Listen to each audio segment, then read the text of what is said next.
Chapter 14 Grim and Gur's Proposal. With the laggard passing of time, our enemy, this palpable humidity, has taken ownership of this room, smothering us with its oppressive grasp. Each wafting moment seems to rob more of our precious air, sapping our energy and stifling our resolve. With every drop of sweat that falls, our annoyance builds into a feverish paranoia, then that into an irrational fury and delusional anger. We writhe in restlessness, our tormented moans mirroring one another. Saba is the first to succumb, retching and vomiting violently before I, too, am overtaken by the relentless heat. We come to a dry heaving, powerless to dispel the moisture we no longer possess. Saba claws at the nearest wall, seeking support to right himself, but it offers nothing to him save its jagged edges. He crumples to the ground, yet in his fall he finds an anchor in one of the protrusion, ensnaring his chains about it. Spending a moment to collect himself and quell his hyperventilation, he spreads his legs and shuts his eyes, growing rigid in his determination. My own thoughts are scattered, gone astray into the suffocating miasma that surrounds us. In my delusion, I cannot fathom Saba's plan, if indeed he has one. Suddenly, my attention is drawn to a single pebble bouncing erratically in front of me. With the progressing force, the tremors grow, echoing the very quivering of Saba's body mere moments ago, until the entire chamber shakes with a violent intensity. "You're doing it," I try yelling, but the dysphoria has numbed my tongue and lips, thus the words escape my mouth disgruntled and unintelligible. Whatsoever jumble of murmurs reach his ears is not what I intend. Saba hollers vehemently, straining his will into realized action.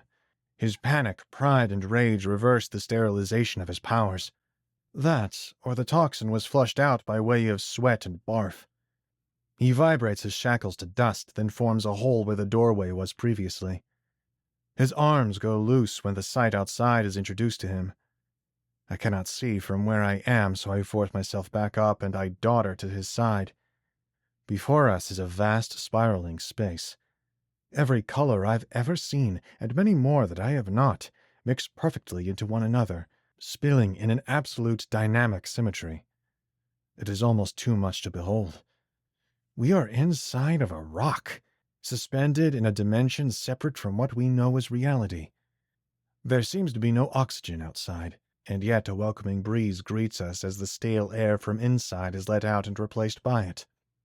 This is all very confusing. Might we be in another illusion? I look to Saba for his judgment. Unlikely. This is much like the subspace created inside Hawkhor's hideout. The only fundamental difference is that his realm is non-threatening. I am sure you can feel this. He is yet panting, his sweat dripping from every corner and edge of his being. Saba is right. There is nothing out there that wishes us harm. After a few minutes, the hole begins to shrivel shut until only a keyhole gap is left. Footsteps from the other side approach and fill the silence of our anticipation. Once more, the hole expands and widens into a doorway. This time, Grim and Gur are present inside of their home to receive us. What on Oma is this place? Oh, my. How very proud we are of the two of you. Grim and Gur rub their hands anxiously. Saba dashes towards him and grips Gur's throat, lifting the both of them over the adjacent vine-sprawled railing. Grim peers down to what could be their end and jerks his eyes away as quickly as he had looked. His fear becomes contagious, infecting his throttled brother. Proud that you couldn't kill us, Saba snarls, his animosity bubbling to a raging boil. Saba, wait! We do not know where they may have hid Parias' artifacts, I plead. Now, understanding that this place is riddled with secret chambers, bizarrely configured, there is little hope in our discovering the whereabouts to the relics without their telling us. Unsatisfied that he must abjure sating his wrath, he aggressively delivers the unsightly pair to the elegant surface of the mossy hallway wall rather than to their deaths below. A justly penalty for a judge with a character much as Saba's. Gur struggles to regain his breath as Grim makes an attempt at comforting him from below. Return to us what you have stolen before we steal from you what we may never return, I demand. Stolen? No, no, my child. You are our property. Your property was no longer yours the instant you were sold to us. Gur responds whilst rubbing his bruised throat. Saba growls with a deep rumble, displaying his teeth as a wild predator would. We have no intention of harming you. We never did. We simply put you through a test. Surviving a night inside of there proves to us your worth as warriors, in which you declared that you were. Gur proclaims this as they shake their heads in a worry that we might not believe them. As one tests the purity of a precious gem or metal, we examine our servants in the same. Grim intervenes. Remove my cuffs, I ordered them, now that we are in a position of power. Saba steps towards me. Not you.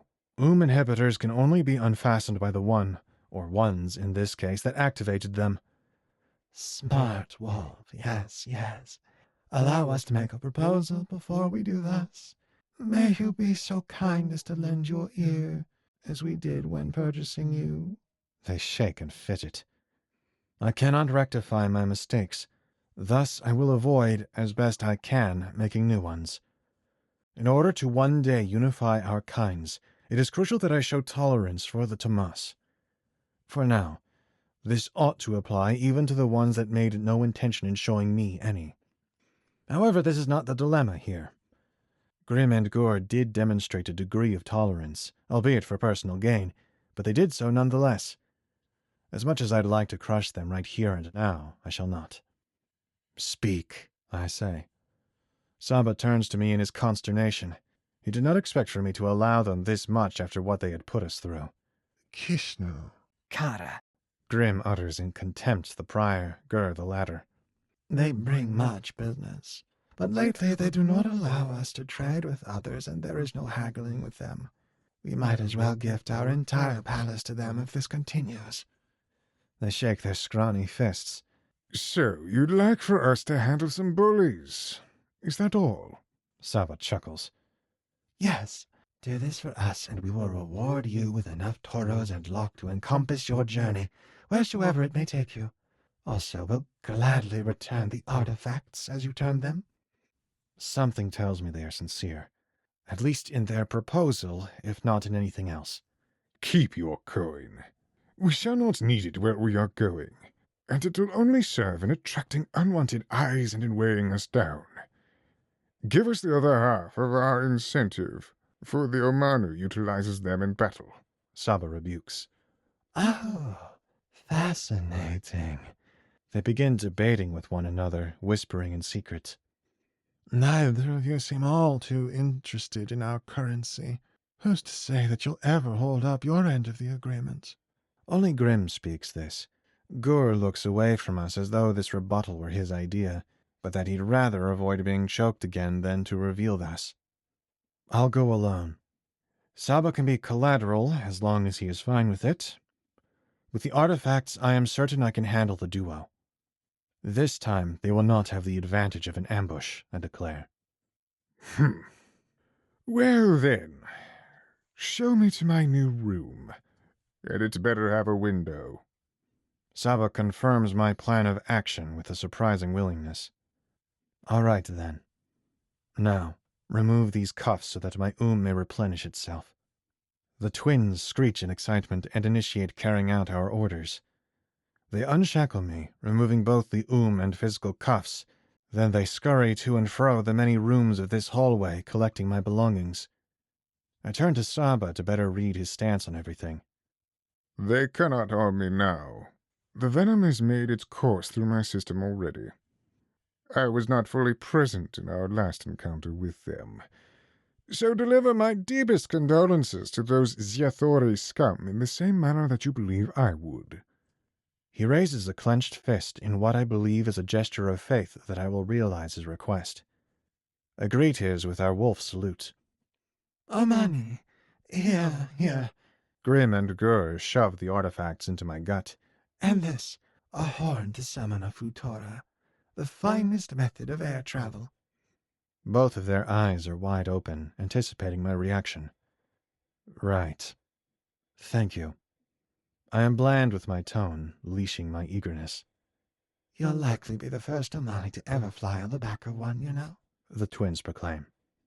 The culmination of my profoundly ingrained yet concealed felicity is spurred on by this statement.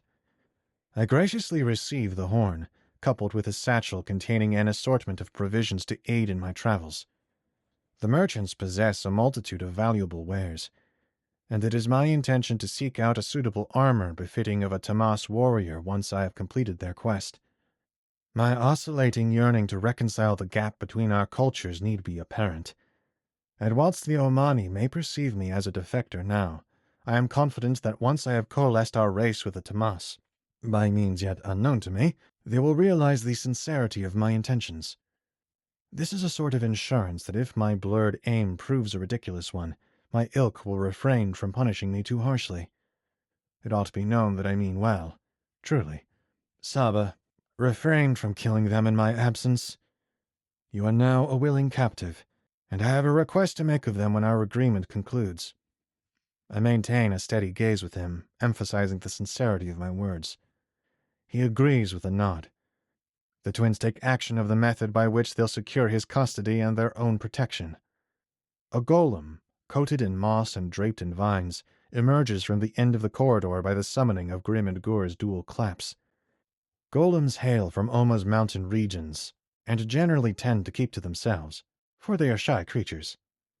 These are mighty beings of stone, their language a nonverbal one, spoken by thuds, clinks, and clacks. It isn't often that they are seen away from their alps. I've heard of instances where, in their defense and the preservation of their rocky peaks, one may go as far as to sell itself into servitude. To minors ought their opponents' numbers be too vast to quell by violence alone. Quite the servant you've got there, Saba growls, as he is aware that the stone brute is present as his chaperone. Escort Saba to his new, more suitable lodging. Again they clap twice. I look my Tamas companion in the eye once more to search for reassurance in his agreement with me. He snarls at the golem, but covertly nods in my direction again to console my suspicions. As I'm led up a cramped, coiling staircase in the far corner of their abode, I begin to wonder why we're going up and not down so that I can be on my way. In this part of the palace, it seems as though we are inside of a lengthy watchtower or an unlit lighthouse. It is dark. There are no windows. There's not so much as a slit for some air, which raises my skepticism, as we had just departed from a similar menacing setting. As we elevate ourselves, I notice that the walls are riddled with obscurely shaped lanterns barely hanging from what looks like ancient walls. Come to think of it, the tone of this part of Grim and Gur's home is unlike the rest entirely in regards to age and cleanliness. In this way, it even differs from the room we were held captive in, despite their shared windowless makeup. Where are we going? I finally ask. Well, Flutores prefer not to come near to the grounds, Grim explains. Thus, we had a nesting station newly built, Gur carries on. If you had this built recently, then why is it that this tower seems excessively aged as opposed to renovated, like the rest of your manor? Also, what's with all the lanterns? I arch my brow, hinting at my lingering doubt.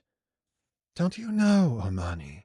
Flutores accelerate the aging process of their environments and everything in it. It is gradual at first, but ask any Flutora rider, and they will tell you that they are centuries younger than they appear. Grim clarifies.